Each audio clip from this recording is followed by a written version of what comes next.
Hello, Paella with the Perfect Nut Cafe. How you doing today?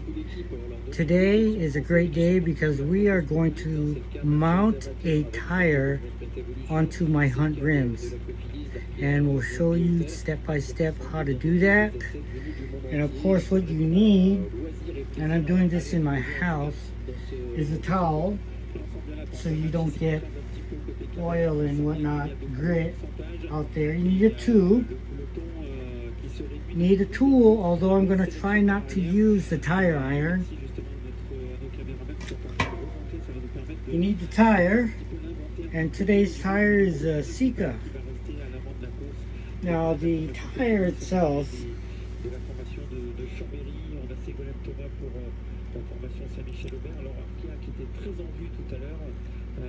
pris un petit peu un recul un petit peu dans le peloton, semble-t-il, on le voit un petit peu moins. 700 by 23. And the rim, which is our Hunt wheel. This particular Hunt wheel is 55 millimeter deep, and so what that means is we need to buy a long stem tube. And I got one here, 700 by 1825, 80 millimeter, which basically means the stem is extra long. Okay, so what we're going to do first is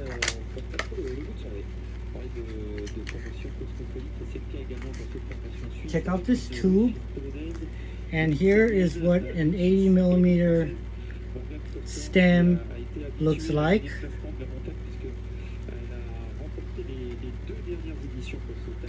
I have a little baby powder here, which will help the stickiness of the tube be down to a minimum so that we don't get pinches in the tire. The first thing we want to do is determine if the tire is directional. This particular tire is not. Okay, so what we're going to do first is pop this tire on like this.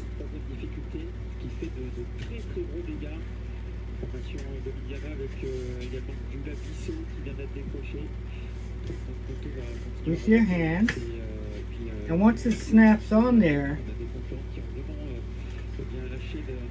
you'll be ready to insert the tube. Now what I like to do is move the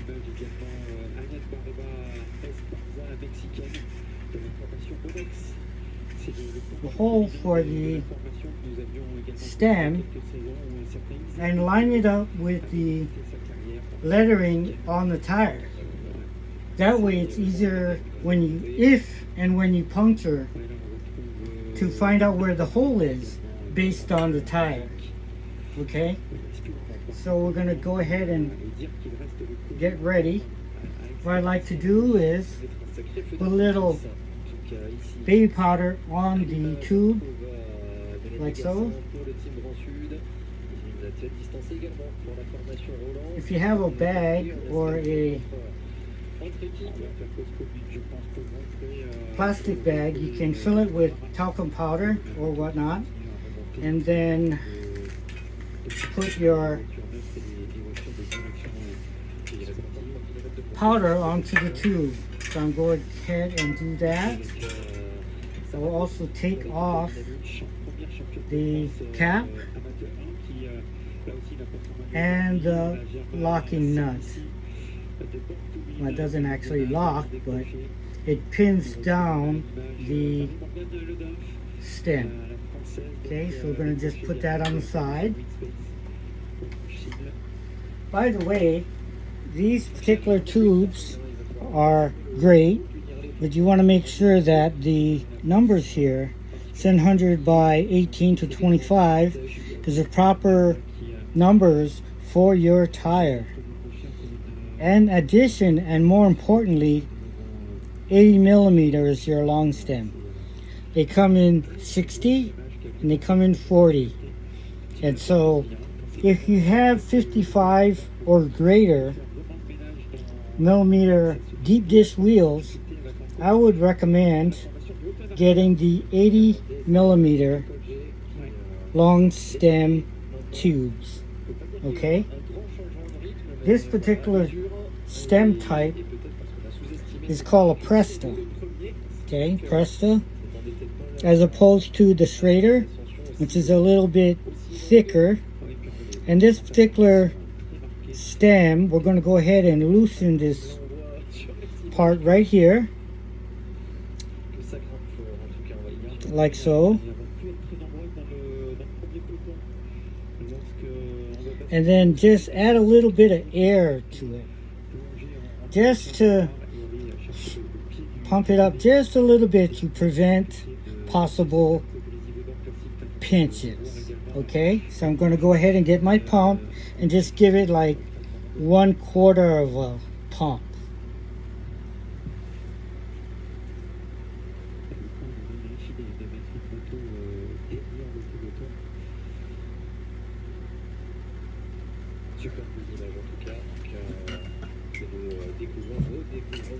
Here I've got a floor pump.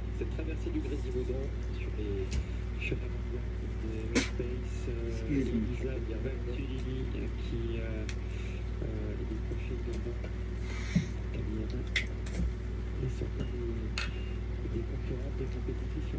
Now, as you can see, there's just a little bit of air in there now, and that'll help prevent pinching. Okay. Now, what I like to do is stick the stem down into the hole here, like so.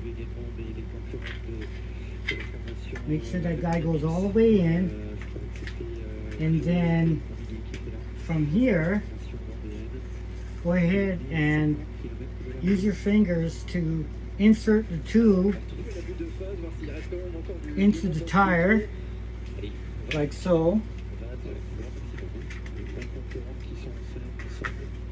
Don't be afraid. These are pretty hardy components, and so they will not be harmed by being aggressive and sticking these tubes in.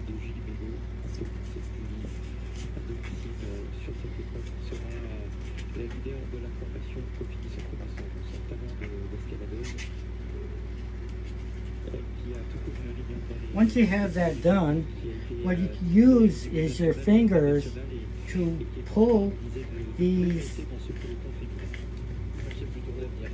tire edges into the rim. And what I like to do is push a little up on the stem so that there's no pinching going on in this particular area, for sure. Okay, so use your fingers and go ahead and get that tube in there.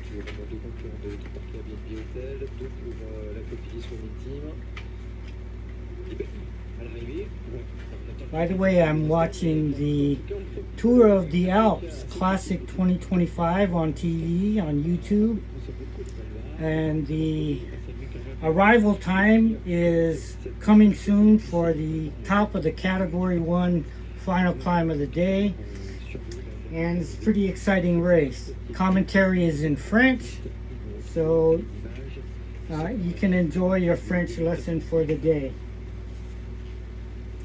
Now we're getting to the more difficult part of the rim and tire install with the tube here.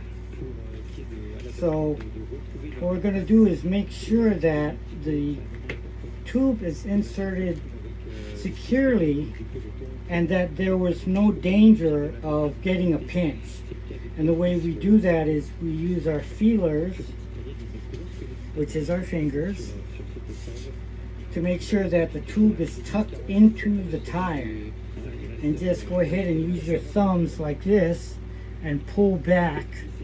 And that's one way to get the tube into the tire there, like so.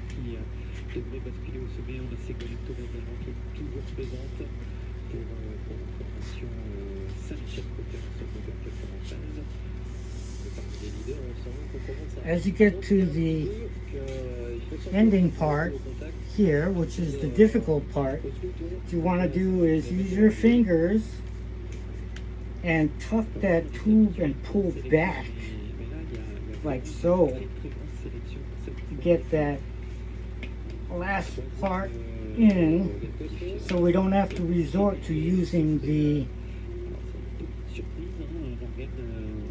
tire iron, because there's, while effective and easy, a chance of getting a pinch.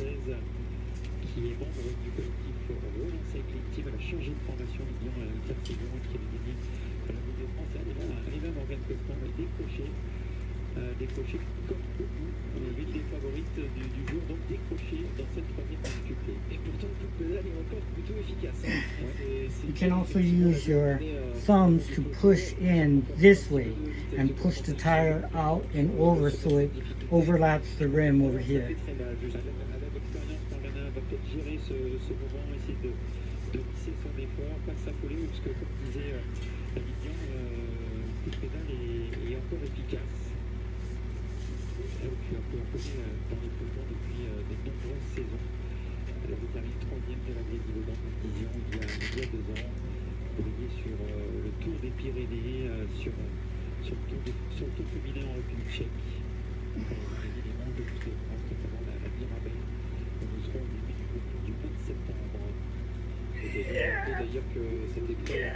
Yeah. And there we go. Without using the tire iron and using your fingers to pull back or to pull forward with your thumbs to get that tire onto the rim like this. Okay? Now you'll notice that I took the skewers out, and that's really more for aesthetic purposes and so that it doesn't get in your way. Okay, so now that we got the tire and tube in, what you want to do is, if you got a floor pump, which is best, you want to pump up just a little bit and then knead the tire and tube to prevent possible pinching. So I'll show you how to do that. To get our floor pump, like so, pop that animal on there, and then one pump, two pump, and then knead the tire. Make sure that you don't see or notice any tube that is sticking out over here on the rim. So we knead the tire like so. Make sure that we don't have any problems later on from pinching. And that looks pretty good. Now, there is a major debate on the internet and at bike shops. How much pressure should you pump these tires up? Now, I'm a little bit more old school. I'm still using 23s and 25s. Mostly 25s, but this is a 23 here on this particular rim. That has to do with your tire size. With the 23s, I like to put it between 105 and 98 maybe PSI, depending on what kind of bike you have. If there's going to be a lot of motion that's going up and down, and what kind of road surface you plan to ride on. And for me, I prefer about maybe between 98 and maybe 105 PSI. In the olden days, we used to pump it much more around 110 to 120. But nowadays, we go a little bit lighter with the PSI pressure. And that is due to the advances in technology with the newer tires that come in 28 size and larger, thereabouts, depending on your bike and your frame and everything. And so that's a little note about PSI. So we're going to go ahead and continue pumping. And my pump has a gauge which gives you an indication of the particular pressure and PSI that you're currently at. And I'm at about 70 right now. So I'm going to go ahead and just make sure that there are no possible pinches around. Now this tutorial and how-to is a lot easier than it is to do on the road when you get a puncture out in the wild. And the reason for that is because you're hot, you're sweaty, you're perhaps a little demotivated by the fact that you punctured. But fear not, you got a tube, you got a CO2 or a pump that looks something like this. This is an electronic pump that I sometimes carry. I prefer CO2. I'm still old school in that way, and that particular CO2 mechanism works for me. Okay, but since we're at home, it's real nice. We're going to use a floor pump and the gauge indicator to get the right PSI for us.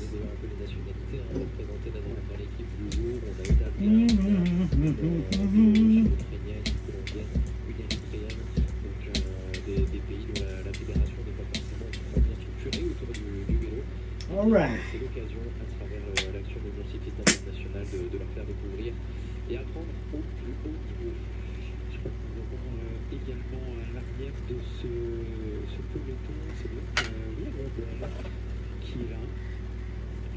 Ta-da! Now we've got the tire and tube installed, and some people skip this step. I recommend that you put on the little bolt holder here. It goes right over the